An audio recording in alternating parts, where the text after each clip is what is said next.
comisión se inicia justamente con el evangelismo, ¿no? Y es por eso que estamos llevando este curso, para poder seguir siendo capacitados en ello. Vamos a hablar primeramente, y luego hacemos un pequeño repaso de la semana pasada. Padre, en esta oportunidad estamos agradecidos porque nos has traído también aquí. Ahora te ruego que llenen palabras, que sea tu espíritu hablando en esta tarde y podamos seguir siendo capacitados, Padre, para poder alcanzar el mundo para ti. Porque el mandato que tú nos has dado es claro: ir por todo el mundo y predicar el evangelio a toda criatura. Y también en la gran comisión el hecho de hacer discípulos en toda nación, bautizándolos en el nombre del Padre, del Hijo y del Espíritu Santo, enseñándolos que guarden todas las cosas. Oh Padre, que podamos ser responsables en este llamado que tú nos has hecho y podamos realmente ser obedientes en todo esto. Rogamos por ello en el nombre de Cristo Jesús. Amén. Mi hermano, la semana pasada que estuvimos viendo motivos, ¿no? Por los cuales a veces, o motivos para evangelizar. Pero estuvimos viendo, por ejemplo, motivos por los cuales no evangelizamos, así como motivos para evangelizar. ¿Cuáles son los motivos más clásicos para no evangelizar? No, pero es que ya estamos bien, ¿no? No, es que ya la iglesia está más llena, o ya somos muchos, o para qué vamos a evangelizar si al final el Señor va a traer a los que han de ser salvos a su iglesia. Motivos obviamente equivocados, errados, excusas, porque hermanos, para cumplir la gran comisión, las excusas deben quedar a un lado, el temor debe quedar a un lado, porque como bien dijo el martes también nuestro hermano Juan, pues el temor es para afuera, el temor es para el incrédulo. Nosotros hermanos estamos cumpliendo como heraldos, obedientes a esta gran comisión que el Señor nos ha mandado. Pero el motivo para evangelizar es justamente la obediencia que debemos tener a la palabra de Dios. Y yo entiendo de que lo estoy haciendo para... Y eso es lo que hablamos la semana pasada, ¿no? ¿Qué hablábamos? Bueno, hablábamos que el evangelismo no está centrado en el hombre. No estamos centrados en cuántas personas levantan la mano o en cuántas personas pueden venir a la iglesia, porque si estamos confiando en los resultados palpables o en cuántas personas van a venir a la iglesia, es un evangelismo centrado en el hombre, cuando la palabra de Dios siempre nos impulsa a hacer las cosas para la gloria de Dios, sea que se conviertan algunos o sea que no se convierta nadie. Así que eso no es una excusa, no es que no se convierta nadie, que no vea a nadie en la iglesia. No, lo que pasa es que tenemos que ser obedientes, sí o sí, y el Señor hará su parte. Hoy día vamos a ver justamente un tema relacionado que es evangelismo y la soberanía de Dios. Algunos creen de que el hombre decide todo, que el hombre es responsable de todo, pero en realidad, hermanos, tenemos que entender que, si bien es cierto, se llama a todo hombre en todo lugar a que se arrepienta, también está la soberanía de Dios. Recuerden que el Señor es el que convierte a las personas. El Señor, el Espíritu es el que nos da poder. El Espíritu es el que convence de justicia y de juicio, como dice en Juan capítulo 16. Entonces, no es nuestra obra solos, es la obra de Dios en nosotros. Y en eso, hermanos, tenemos que entender que el evangelismo, la responsabilidad del hombre, como la soberanía de Dios, están en una perfecta sincronía, pero no se van a contradecir o no van a contraponerse. La agenda de hoy que tenemos ahí, introducción como siempre, la soberanía de Dios en la elección, la soberanía de Dios en la salvación, la responsabilidad del hombre y la soberanía de Dios, y el evangelismo y la soberanía de Dios. Vamos a ver entonces algunos puntos con respecto a esto, porque saben que hay algunos que se han ido a un extremo. ¿Saben qué? No evangelizamos porque al final Dios va a traer a la iglesia a los que han de ser salvos. Así que ¿para qué evangelizo? Yo una vez en las redes sociales estaba comentando, oye, pero hay que evangelizar. Pero hay algunas iglesias que dicen que no hay que evangelizar, porque si al final Dios va a traer lo que se van a convertir, ¿para qué salimos a evangelizar? ¿Para qué hacemos lo que no hay que hacer? Pero eso es acomodar, eso es lavarse las manos, eso no es ser obediente. Importante, dice, la doctrina modela nuestros métodos. El día martes, nuestro hermano Juan está enseñando acerca de la doctrina, del cristianismo, por qué es importante poder aprender de ese tema, por qué nosotros sostenemos que somos bautistas, ¿acaso los bautistas son perfectos? Y le respondimos que no. También hay errores y por eso que nosotros tenemos que ser bíblicos antes que defender una denominación. Y llegamos a una conclusión que yo les dije, ¿no? Los pentecostales deben ser más bautistas y los bautistas deben ser más pentecostales. ¿En qué sentido? Los bautistas harían muy bien en seguir la fe de ellos, su manera de evangelizar, su manera de discipular, su manera de hacer misiones, su manera de plantar iglesias. Y ellos harían bien en imitarnos a nosotros, en el sentido de que somos estudiosos, que rezamos bien la palabra de Dios, lo cual a veces hay mucho emocionalismo y poca palabra.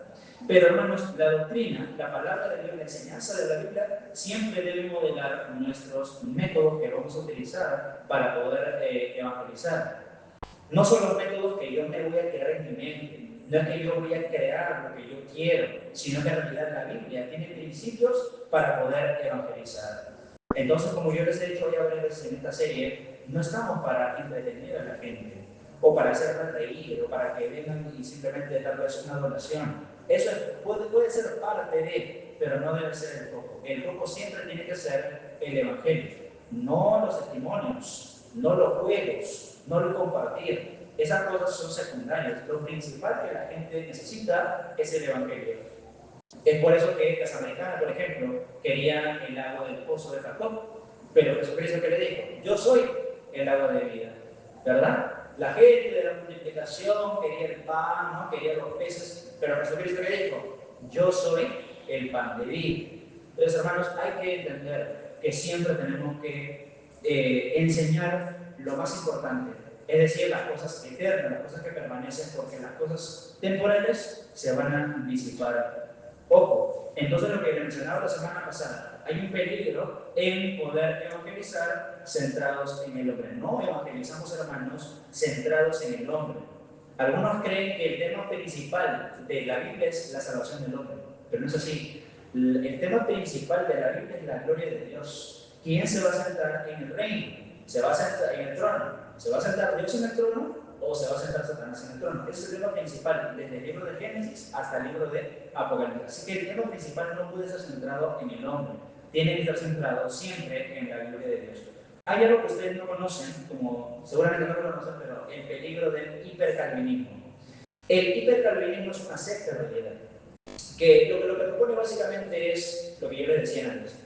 Dios tiene sus escogidos, entonces si Él tiene sus escogidos y Él ya predeterminó la salvación de algunos, entonces no vamos a salir a evangelizar, porque Dios no va a traer a la iglesia. Obviamente eso es una herejía.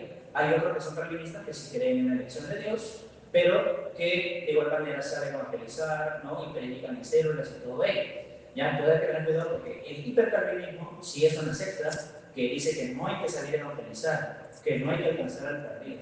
Y eso ya es algo pues, que la Biblia en realidad sí enseña, ¿no? La Biblia enseña que hay que salir a evangelizar, la Biblia enseña que es una prioridad como iglesia, y el no hacerlo por tener una teología deformada es un error grave. La Biblia es quien determina la doctrina de la iglesia y no al revés, lo que hemos estado hablando los días martes. ¿Cómo tenemos que evangelizar? ¿Qué métodos tenemos que utilizar? Todo eso está en la Biblia. ¿Qué hemos aprendido en la serie, verdad? ¿Qué es el evangelismo? ¿Qué es el evangelismo? Contar las buenas nuevas de Jesucristo, de que Él murió, fue sepultado y resucitó entre los muertos. Sin eso no hay evangelismo ni hay evangelismo. Hemos aprendido ya los métodos también de evangelismo que tenemos que utilizar. Evangelismo personal. Cada uno somos responsables por llevar el evangelio a nuestra comunidad, a nuestros amigos, a nuestros vecinos. Pero también el evangelismo masivo, es decir, hacer una actividad y poder llegar a más personas e impactar a nuestra comunidad como iglesia. Y también el evangelismo, pues, por reclutamiento, ¿no? Sí, por reclutamiento, que es el hecho de invitar a las personas a conferencias, a reuniones. Son métodos bíblicos que practicaron Jesucristo, los apóstoles y diferentes personas en el Nuevo Testamento. Ahora, la soberanía de Dios garantiza el resultado del evangelismo. El Señor podría de repente permitir que en una campaña evangelística o en un evangelismo personal que hagamos no haya ningún convertido. ¿Y qué hacemos ahí? ¿Vamos a renegar? ¿No vamos a frustrar? ¿Vamos a dejar de hacerlo? No, porque otra vez, si el Señor así lo permitió, bueno, para la gloria de Dios. Eso, hermanos, recuerden que Jesucristo había dicho, si a ustedes a mí me rechazaron, así que ustedes también lo van a rechazar. No espero, hermano, de que las personas se arrepientan, que crean en que la gente es dura. Ya les he dicho varias veces, la gente es dura. La gente no quiere creer en el Señor. La gente quiere seguir haciendo su vida. No quiere ponerse a cuentas con el Señor. No estiman lo que Cristo ha hecho por su vida. Entonces, no reneguemos. Hagamos nuestra obra y por ahí habrá uno. Y por ese uno murió Cristo, y por ese uno tenemos que seguir haciendo la obra. La semana pasada les había mostrado un mapa, ¿se acuerdan?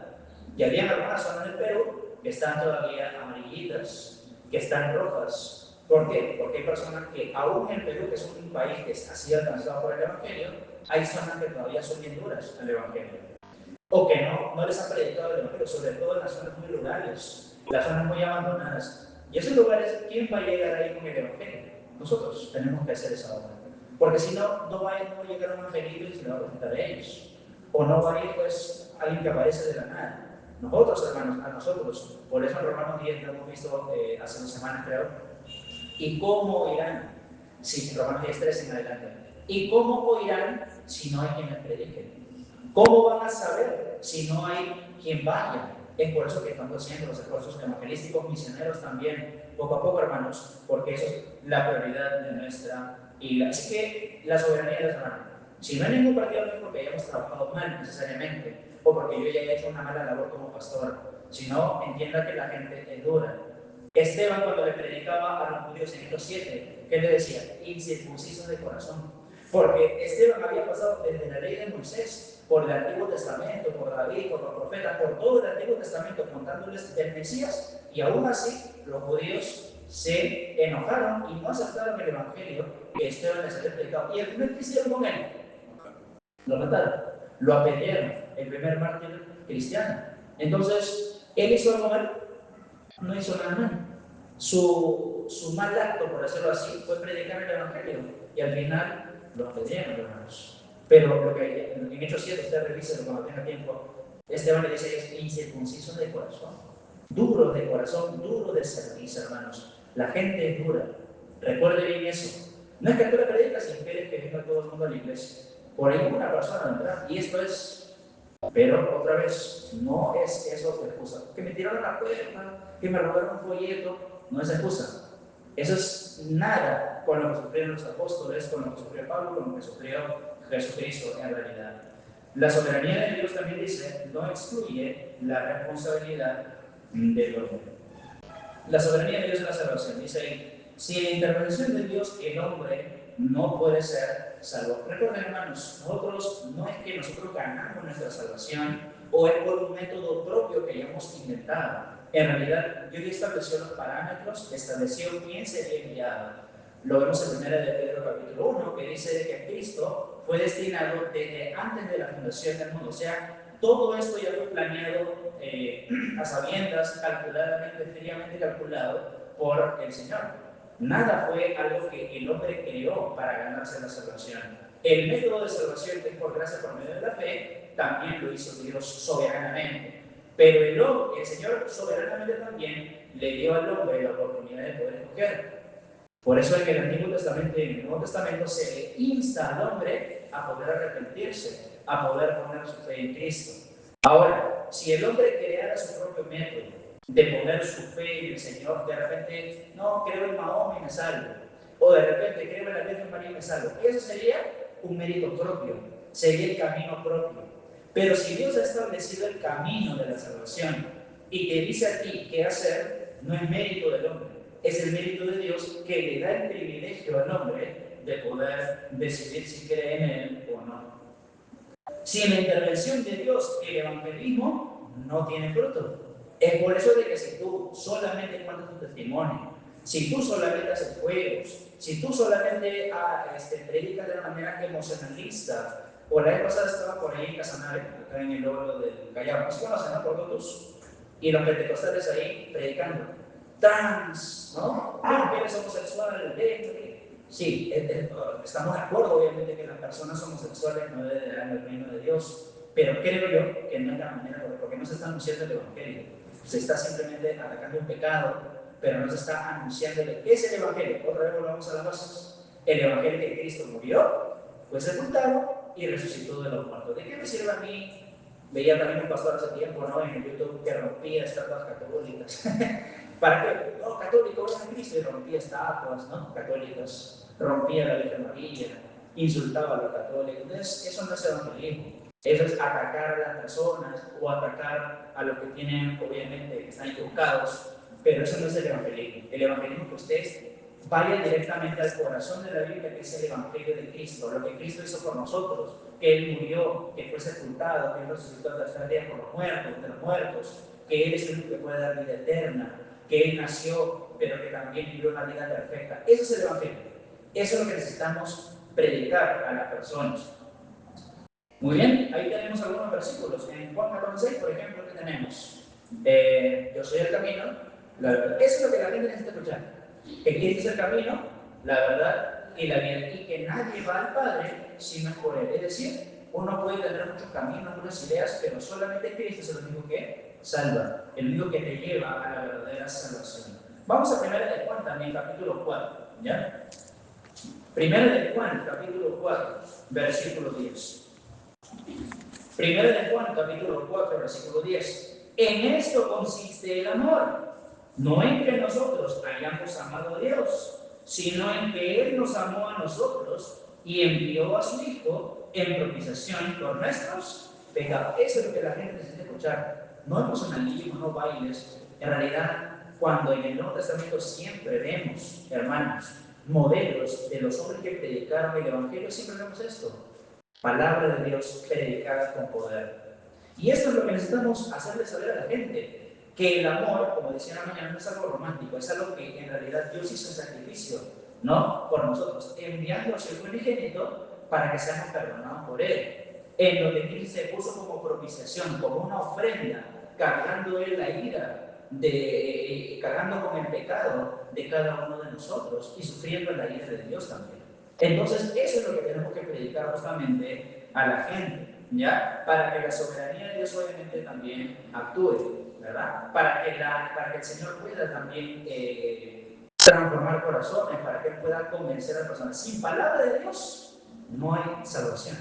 Recuerden otra vez, Romanos 17, porque la fe es por el oír y el oír por la palabra de Dios. Es decir, Dios es soberano, pero Él va a obrar en esa soberanía cuando nosotros prediquemos el verdadero evangelio. Cuando no hay predicación del verdadero evangelio, lo que va a pasar, ¿saben qué es? Que las iglesias se vienen de falsos convertidos. No, lo que pasa es que a mí me pusieron un reggaetón cristiano y por eso vengo a la iglesia. ¿Pasa eso o no pasa? Pasa. Vayan nomás acá cerquita, se van a dar cuenta que hay mucha gente que ni es creyente, pero las iglesias llenecitas. ¿Por qué? Porque están divertidos, porque creen en un evangelio distorsionado. Pablo que decía en Gálatas 1:6, que si uno os anuncia un evangelio diferente, aún si el evangelio del cielo, no le escuches, tenlo por anatema, tenlo por maldito, tenlo por separado para destrucción. Vamos a Juan 6 también, Juan 6, versículo 44 al 45, ahí vemos la soberanía de Dios en la responsabilidad del hombre. ¿Cómo actúa la soberanía de Dios? Escúchame bien, siempre con la palabra de Dios. No es como algunos dicen, no, es que Dios es soberano escoger a algunos y a otros no. Pero la Biblia siempre habla de que esa soberanía actúa siempre en la palabra, porque Jesucristo mismo lo dijo, ¿verdad? En Juan 5:24. El que oye mi palabra y cree al que me envió, tiene vida eterna. O sea, la salvación no se puede dar en un contexto diferente al de escuchar la palabra, porque si no, no es evangelio. Pero algunos ponen más énfasis que Dios, si Dios te eligió, vas a ser salvo, algunos dicen eso. Pero si no te eligió, te vas a limpiar. Así será. ¿No? La Biblia no enseña eso. La Biblia enseña que Dios soberanamente instauró que las personas se puedan salvar solo con la predicación del Evangelio. Sin eso, Dios no actuó. Juan 6, 44, 45 dice: ninguno puede venir a mí si el Padre que me envió no le trajere, y yo le resucitaré en el día posterior. Versículo 45, algunos se olvidan de este versículo. Escrito está en los profetas, y serán todos enseñados por Dios. Así que todo aquel que oyó al Padre y aprendió de él, viene muy claro. ¿Cómo el Señor va a atraer a las personas? ¿Cómo Él las va a traer a su presencia? En el versículo 45 está la respuesta. Escrito está en los profetas y serán todos enseñados por Dios. Entonces, ¿cómo Dios atrae a las personas a la salvación? Por medio de la palabra de Dios, por medio de la palabra predicada. Porque ya hablo de que todas las personas pueden venir al Señor justamente con la predicación. De esa manera el Señor atrae a las personas, pero no de una manera como lo enseña el calvinismo. Por eso dice y ustedes vean nada más el contexto de la multiplicación de los panes y peces, en donde el Señor cuando alimenta a los 5.000, luego se va pues en la barca a otros lugares, pero la gente ¿qué hace? Cruza el mar y lo sigue, siendo incrédulos, lo siguen, porque quieren aprender de él. Por eso está hablando de esto, porque la gente sin ser creyente lo seguía a Jesucristo por todos lados porque estaban sedientos. ¿Y saben por qué lo seguían? Porque habían escuchado la palabra de Dios, esta otra vez, habían escuchado la enseñanza de Jesucristo, de la multiplicación, habían visto cómo Jesucristo hacía prodigios, predicaba, cómo enseñaba con autoridad. Y es por eso que la gente lo comenzó a seguir. Y de esta manera, como el Señor atrajo a esta persona. ¿Cómo? Seguramente porque fueron elegidos. No, sino porque se les predicó la palabra. Y eso el Señor lo utilizó para poder traerlos a la salvación.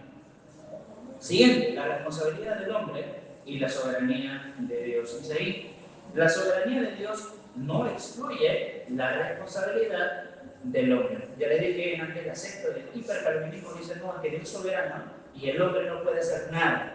El hombre está muerto, el hombre es un zombie viviente, entonces él no puede tomar ninguna decisión, no puede poner su fe en el Señor, entonces el Señor tiene que salvarlo, tiene que regenerarlo, tiene que revivirlo, y eso no es lo que la Biblia enseña.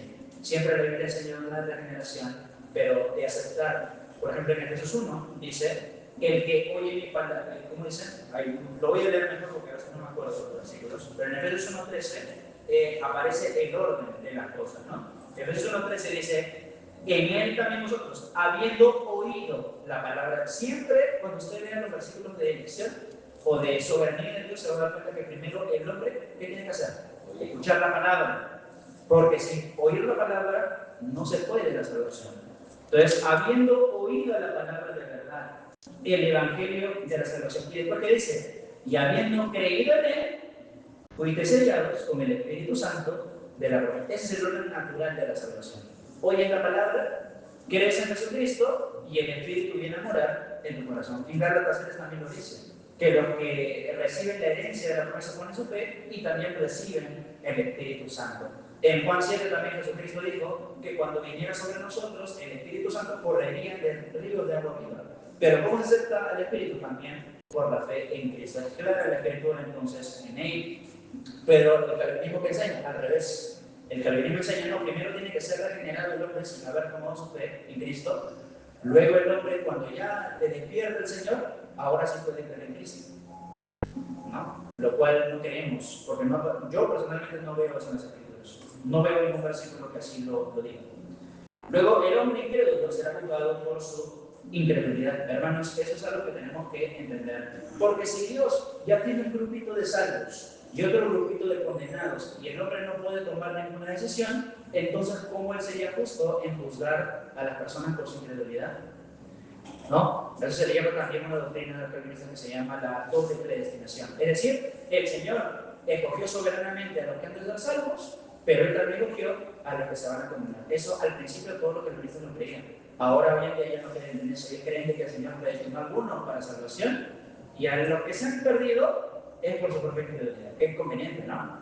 Es decir, Dios escoge para lo bueno, pero no, entonces no tiene mucho sentido, porque si Dios escogió a uno para salvación, desechó al resto.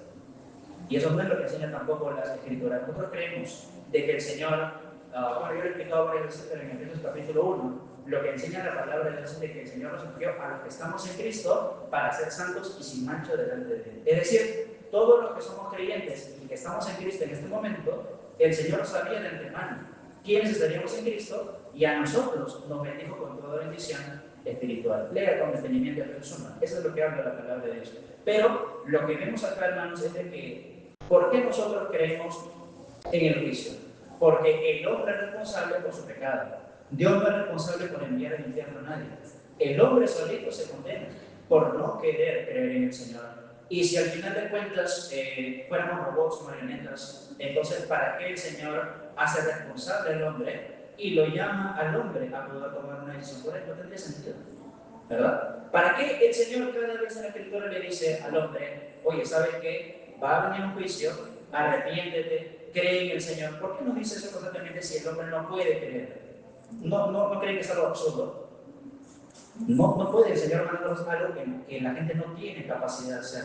Por eso creemos de que el hombre está muerto, por supuesto. pero que la palabra es la única fuente de autoridad para hacer despertar al hombre. Y Dios va a poder obrar de esa manera en convencer al hombre. El creyente debe confiar en Dios, dice, pero a la vez también debe obrar. Por eso dice la palabra que la salvación no es por obras para que nadie se gloríe, pero que Dios preparó de antemano las obras para que andemos en ella. Es decir, no somos salvos por hacer buenas cosas, pero una vez que somos salvos, sí hay que orar, porque la simiente de Dios está en nosotros. Somos hijos de Dios, de que hay que parecernos también a Él. Ahí tenemos el fundamento, hermanos, bíblico de la palabra. Miren en Filipenses capítulo 2, solamente vamos a ver ese versículo. Filipenses capítulo 2, versículo 12 al 13.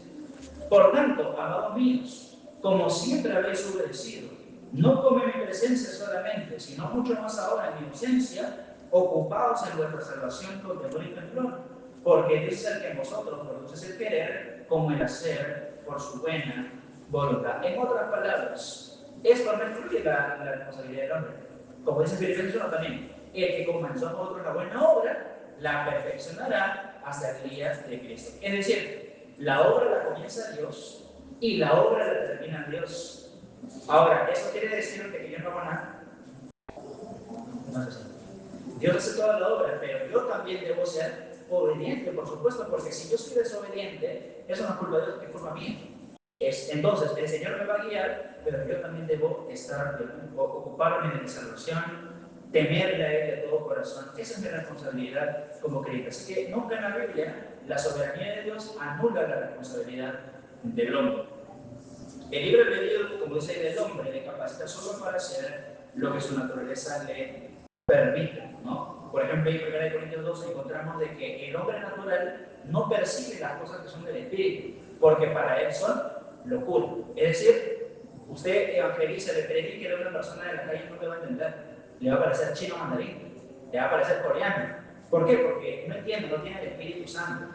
A ver, predíquele un poquito de la palabra, de lo que hablamos en Hebreos, no lo va a entender porque ellos no tienen al Espíritu Santo, lamentablemente. Entonces, ¿cómo es que esta persona es iluminada? Por el Espíritu Santo, por medio de la predicación de la palabra de Dios. No hay otra manera. Aún así, el hombre es enteramente responsable ante Dios. Miren ahí Hechos capítulo 4, versículos 27 al 28. ¿Ya?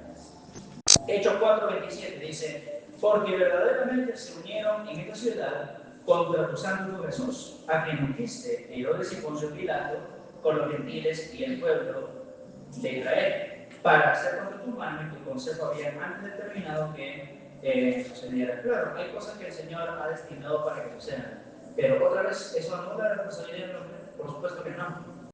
¿No? Por ejemplo, en el aspecto de Judas, en el aspecto, por ejemplo, de Jesucristo, él estaba destinado desde de la fundación del mundo, pero al mismo tiempo Jesucristo debía ser obediente a la misión que el Señor le había mandado a hacer, ¿verdad?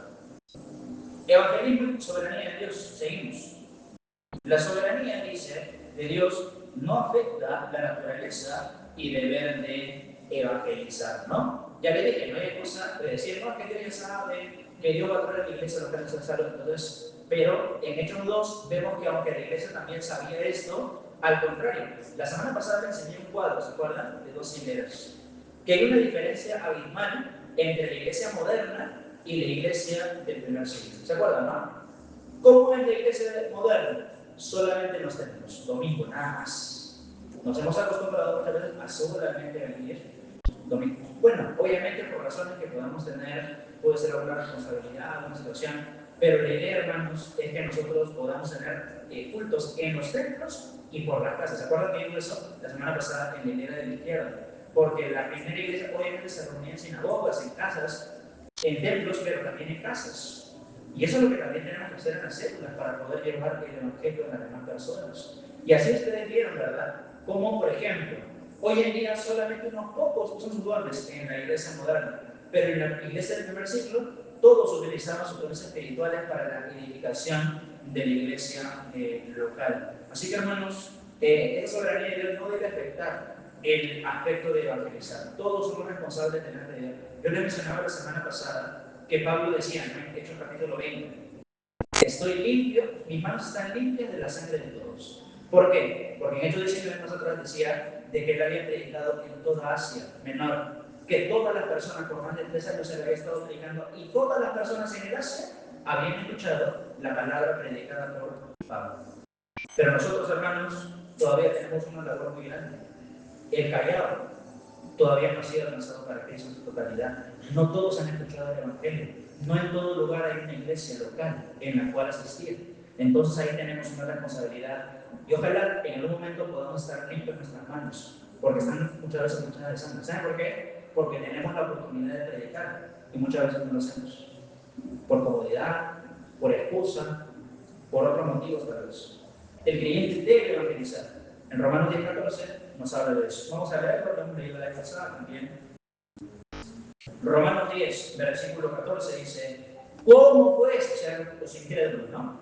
¿Cómo pues invocarán a aquel en el cual no han creído? ¿Y cómo creerán en aquel de quien no han oído? ¿Y cómo oirán sin haber quien les predique? A mí, hermanos, me quedé muy impactado cuando yo asistía todavía a la primera iglesia bautista del Callao. Llegó un hermano, justamente vamos a ir para allá, para Sullana, ¿no? Pero también había un hermano de San Juan de Laguna, que es el hermano de 12, ¿no? Y él, me acuerdo de una vez que fue ahí a la primera iglesia bautista del Callao, y él estaba llorando. ¿Saben por qué? Porque él cuando quería que hubiera un pastor que fuera para allá, para la sierra de Houston, ¿no? Como quien se va para allá. Y él lloraba. Y él decía, por favor, envíenos un pastor, envíenos un misionero. No tienen en muchos lugares la bendición que tenemos acá de tener un pastor, tener una iglesia, estar cómodos, sentados. Aquí usted puede ir a cualquier lugar y encontrar una iglesia, pero allá no hay iglesias. O si hay iglesias son sectas, adventistas, unicitarios, ¿no? Mormones. Pero no encuentra usted una iglesia sana doctrina. Y la gente llora, hermano, porque quiere un pastor, quiere un misionero que vaya para allá. ¿Y nosotros qué estamos haciendo por eso? Imagínense, hermanos, si yo le conversaba a una hermana la vez pasada, allá en la primera iglesia, imagínate de que el estadounidense que plantó la primera no hubiera tenido esa visión de plantar la primera. Nunca hubiéramos tenido esa iglesia de la primera, ni nunca hubiéramos tenido en esa tampoco. Si alguien no hubiera tenido esa visión grande de poder ir a otro país, plantar una iglesia, hacer discipulado, hacer evangelismo y hacer esa obra. ¿Cuántas personas, hermanos, más adelante, si plantamos una iglesia en otro lugar, va a estar tan agradecida al Señor por eso? Usted ya lo tiene acá, pero entienda que hay personas que no lo tienen. Personas que no tienen un pastor, personas que no tienen un misionero, personas que se reúnen en casitas unos 2 hermanos, 3 hermanos y quisieran aprender, pero no lo tienen. Entonces, ahí es donde nosotros tenemos que ampliar nuestra visión y ver cuán impactante puede ser el evangelio en una zona. Tal vez en San Juan de Laguna podemos plantar una iglesia, no sé, es una idea, pero ojalá que algún momento haya un pastor para allá, un misionero, y cuando vayamos allá nos vamos a dar la cuenta de la realidad de las cosas. Es por eso que vamos a ir de viaje misionero y el Señor va a tocar corazones también, para poder ir a esos lugares en donde tanta necesidad hay del evangelio, donde tantas personas están sufriendo porque quieren un pastor, quieren una iglesia, pero no la hay. Y es donde nosotros tenemos que tener una visión grande, una visión generosa, una visión de amor, no una visión encerrada aquí en 4 paredes. Eso es lo que nos decía también el pastor Cáceres, ¿se acuerdan? El día jueves. Un pastor que ya tiene casi 70 años. Un pastor que podría estar sentado en su casa, disfrutando, viendo televisión. Pero un pastor que tiene la visión correcta. Y yo le decía a la hermana Néstor, ¿te das cuenta cómo está alineada la visión? Si una iglesia no está alineada a la visión, que viene el pastor Cáceres a hablar de la gran comisión y todas esas cosas, no va a parecer chino. Pero yo les estoy hablando acá, hermanos, como debe ser la visión correcta, no porque a mí se me quede en la cabeza, sino porque la Biblia así lo dice. Lo principal que debemos hacer es la gran comisión. Quédese metido eso, hermano, bien en la cabeza. No es porque a mí se me metió en la cabeza, sino porque eso es lo que dice la Biblia como prioridad en esta iglesia.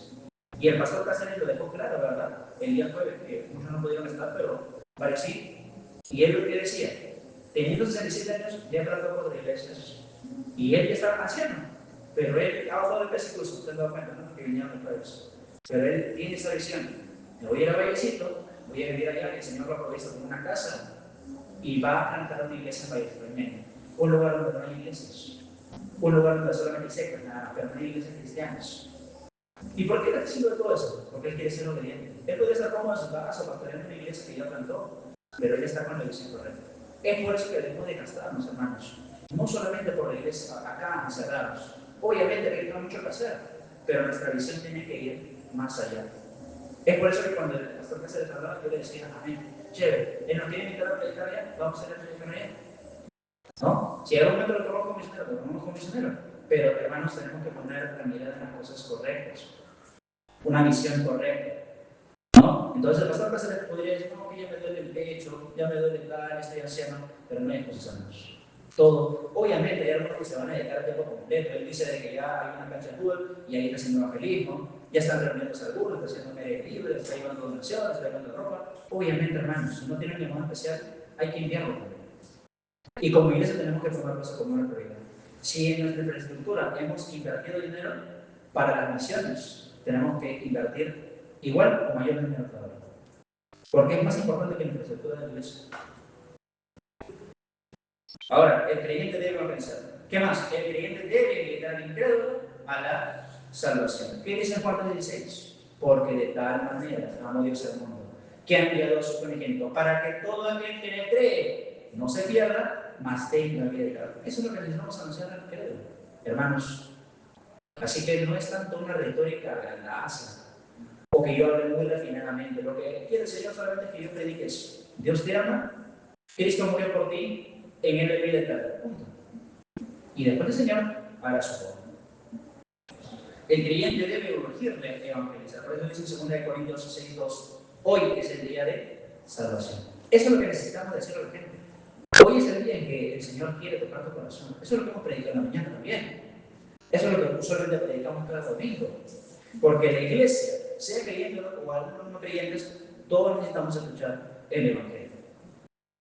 La soberanía de Dios nos da la esperanza de éxito en evangelizar. Dios obra activamente en la salvación de las personas. Veamos en Hechos 18, ¿ya? Hechos capítulo 18. Versículo 9 al 11. Miren lo que dice. Acá Pablo está en Corinto y funda la iglesia. Recuerden otra vez, hermanos, rebobinando un poquito, repasando. Pablo tenía la misma visión que me estoy explicando, que el pastor Cáceres de Cortés, que estamos tratando en este curso de evangelismo. ¿Cuál es la visión correcta? En Hechos 14, 22 lo hemos visto, ¿verdad? ¿Cuál era el afán por lo que Pablo estaba pensando todo el tiempo? Bueno, él predicó en Listra, predicó en Derbe, predicó en Iconio, predicó en diferentes lugares. ¿Y solamente predicó? No. Dice de que regresó para discipular, para confirmar los ánimos de los hermanos. ¿Y luego qué hizo? ¿Se quedó así nomás? No. ¿Ahora qué hizo? Plantó iglesias. Hechos 14, 23. Constituyó ancianos en cada iglesia, varios pastores en cada iglesia que él plantó. Esa es la visión correcta, hermano, que debemos tener. Otra vez, no porque se me haya metido en la cabeza a mí, sino porque la Biblia así lo establece como prioridad. Y en Hechos 18, versículo 9 al 11 dice, entonces el Señor dijo a Pablo en visión de noche, no temas, sino habla. Hermano, yo te digo lo mismo, no te estoy diciendo en visión, un sueño, no, pero te digo lo mismo, habla y no calles. No te calles, hermano, no te quedes callado. Al contrario, habla. La palabra nos dice, el que se avergüenza de él también se avergonzará de nosotros. Así que, hermano, vergüenza para afuera, ¿no? Pero bueno, yo siempre digo a los adolescentes, siempre digo a ellos, vergüenza para fornicar, vergüenza para robar, vergüenza para mentir, vergüenza para hacer mal, vergüenza para predicar, hermanos. Vergüenza para predicarnos porque estamos haciendo lo que el Señor nos mandó hacer. Versículo 10. Porque yo estoy contigo, hermano, tomemos estas palabras también. Porque yo estoy contigo y ninguno pondrá sobre ti la mano para hacerte mal, porque yo tengo mucho pueblo en esta ciudad. Y se detuvo y viene el discipulado. Después del evangelismo discipulado, Hechos 18:11. Y se detuvo ahí ¿cuánto? 1 año y 6 meses enseñándoles la palabra de Dios. En otras palabras, hermanos, cuando nosotros más adelante plantemos alguna iglesia, ya plantamos 10 iglesias. ¿Será así? No es por cantidad, hermanos. Por eso Pablo, cuando plantó esta iglesia de Corinto, ¿qué hizo? Se quedó 1 año y medio. ¿Para qué? Para establecer bien a la iglesia, para constituir a los pastores de esa iglesia, a los diáconos de esa iglesia, para poder edificar a esa iglesia, que esa iglesia creciera, para que los dones usaran sus dones espirituales. Lo vemos en 1 Corintios, ¿verdad? Los dones espirituales en 1 Corintios 12. donde exhortación, donde tal, pero todos tenían algo que hacer. Y acá, por eso es que Pablo se detuvo. Así que si nosotros vamos a plantar más adelante, eso es más adelante cuando lleguemos al curso de plantación de iglesias, pero me estoy adelantando un poquito. Pero cuando plantemos una iglesia, hermanos, ahí también, no es que solamente mandamos a misioneros y quien se la arregle, no. Es un deber de nosotros, si vamos a plantar una iglesia, de mandar misioneros, pero de ser un equipo también que apoye a este misionero, para que esta iglesia pueda ser edificada y estar ahí trabajando 1 año, 2 años, 3 años, 4 años, hasta que el Señor establezca bien esa iglesia. Entonces, no es mando un misionero, punto, no es así. Es enviar un misionero para plantar una iglesia y nosotros como iglesia la apoyamos. Igual que en las misiones. Tenemos al pastor Ricardo Montal, ¿solamente es enviarlo más? ¿Solamente es dar lo que necesitan? No. Damos, oramos, ofrendamos, pero también damos. Porque necesitan dar nuestro apoyo. Muy bien, entonces Dios obra activamente la salvación de las personas. Recuerden, hermanos, lo mismo que dijo Dios a Pablo, le digo a usted: habla y no calles. No te quedes callado, porque el Señor está con nosotros. Pero hagamos nada más lo que el Señor nos ha mandado hacer. Todo lo que estamos viendo acá, hermanos, es obediencia. ¿Se dan cuenta, no? Todo es obediencia, obediencia, obediencia, obediencia. No es agarrar las cosas que más me gustan, las que no me gustan, la decir, no. Obediencia, obediencia. Conclusiones, hermanos. La soberanía de Dios y la salvación por su gracia nos da esperanza y garantía de resultados en la evangelización. Importante, la doctrina debe modelar nuestros métodos. Siempre el evangelio en el centro, ¿ya? No al revés. Los métodos son más importantes que la doctrina, porque a veces ya se pierde la prioridad. No, la doctrina debe establecer los límites que podemos hacer cuando evangelizamos. Somos colaboradores de Dios, dice, en la evangelización, y no solamente en eso, sino también en el discipulado. Eso es lo que hemos estado haciendo en esta iglesia, hermanos. En nuestra iglesia ya hemos instaurado el discipulado de manera extensiva para, bueno, la gran mayoría de que ya son bautizados, ¿no? Todavía falta hacer mucho, ahí todavía nos falta trabajar bastante, pero lo estamos haciendo, por lo menos. Pero este discipulado, recuerden que no debe tampoco quedarse aquí. Este discipulado debe hacernos reaccionar e ir más allá. Debemos orar, planificar, ejecutar y confiar en que la soberanía de Dios permitirá y nos dirigirá hacia lo que es su voluntad perfecta. Hermanos, otra cosa, ¿no? Yo he escuchado bastante eso. No, es que Dios se va a encargar. ¿Has escuchado eso? Yo he escuchado mucho eso. Dios se va a encargar de hacer que tú no te prepares. Yo he escuchado incluso eso hasta en predicadores, ¿no? No tanto bautistas, sino pentecostales a veces. No te prepares porque el Espíritu va a hablar a través de ti. Entonces no prepares el sermón, no leas mucho, porque eso te puede confundir. Algunos dicen, no, es que no planifiques mucho el programa del año, qué vas a hacer para este mes, para otro mes. Deja que fluya más. Pero yo me pregunto, ¿y por qué el Espíritu Santo no puede durar también en la planificación? ¿Por qué no puede durar también en nuestras mentes, en la preparación? Cuando la Biblia nos habla justamente que el Espíritu nos va a obrar nosotros de manera activa. Y hermano, es por eso que yo les animo a eso. Ya tenemos el ejercicio en el mes de julio, en la última semana. Todos están invitados por si acaso. Ya hay como 8 o 9 hermanos que se han inscrito de momento. Pero ahí, hermanos, lo que vamos a hacer es ir a improvisar. Obviamente tenemos que tener un equipo para ayudar en la infraestructura, otro equipo para poder predicar a los niños, otro equipo para predicar a los adultos, otro equipo para visitar, otro equipo para hacer discipulado, otro equipo para hacer... Hermanos, vamos a ir a trabajar duro por ahí, ¿no? Entonces tenemos que planificar, tenemos que organizarlo bonito para que todo salga bien y mostrar nuestro amor a Él, llevar una ofrenda de amor. Es decir, hacerlo todo esto con una preparación correcta. Y como dice ahí, oración es acción. La oración nunca es pasiva. Si vamos a hablar de nuestro ofrenda, entonces oremos, pero también vayamos, hagamos. Oremos por los perdidos, pero también evangelicemos, ¿no? Orar es acción. Vamos a orar, hermanos, y vamos a culminar ya con ese tiempo. Vamos a hablar de pie, ¿sí? De pie.